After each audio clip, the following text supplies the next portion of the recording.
right, Pandemonium. We're rolling it. Cold Night on Pure Rock 104.7 The Edge.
Pure Rock 104.7 The Edge. Pandemonium, Cold Night.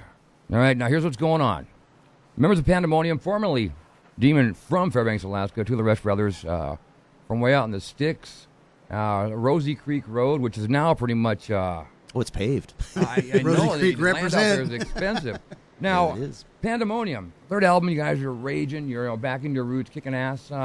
What's some of the more twisted things you saw down there? Well, like when Quiet Riot was first busting onto the scene, we get signed to do their first shows opening for them at the Roxy. They're kind of like industry shows. And it is packed. There's thousands of people outside. And at this time, bands like Motley Crue were huge. And Shout at the Devil is out. We go back into our dressing room, and we're getting ready to go on stage, and here's all the members of Motley Crue completely either fighting or passed out. Vince Neil passed out drunk in the corner in our dressing room. And here we are, and there's thousands of people, and we look at each other and said, wow, I guess we've got, how do we get here? I guess we kind of made it. Well, if you remember, everybody in town was there. All the guys in Rat and stuff. Yeah, everybody was there. Every band in town was there for that show because Quiet Riot was That's when you blowing got up the big. feeling that, you know, But then growing up on a farm in Fairbanks to that Sunset Strip, that's all right life. Well, then there was a night we partied with John Candy. He was dating the mom from Wonder Years, if you remember that show. And our sister was a waitress at the Troubadour. We were doing a headlining show at the Troubadour. We come backstage, and he had evidently mentioned to our sister that he liked this band. He wanted to meet him.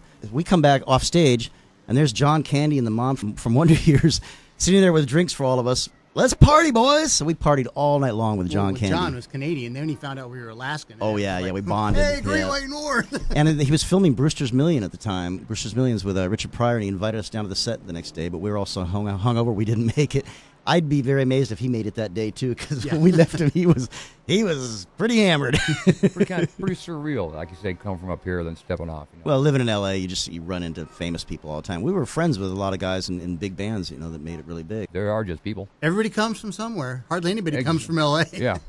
When you keep it real, and come back, to your town and see your old friends and family and whatnot. Now, how's that? It's cool, yeah. Well, Eric and I both live in Seattle now. We're still playing music. I try to come up here every year to visit my mom and to visit Chris, and I love Fairbanks. It was the greatest place to grow up, living out in the ridge, off of Chena Ridge and stuff. Just growing up, snow machining and dirt bike riding, and it's so beautiful up here. I've been a lot of places in the world, and I still love Fairbanks, Alaska. Our land out off Rose Creek is just stunning, right on the Panama River. And well, it's cool. Like when I first moved back, you get to reconnect with old friends, and like the Madman sitting here. I remember this guy right up front in some of the parties there. Going to our big kegers we used to throw out in the big fields out kegers, there. We didn't have any kegers, did we?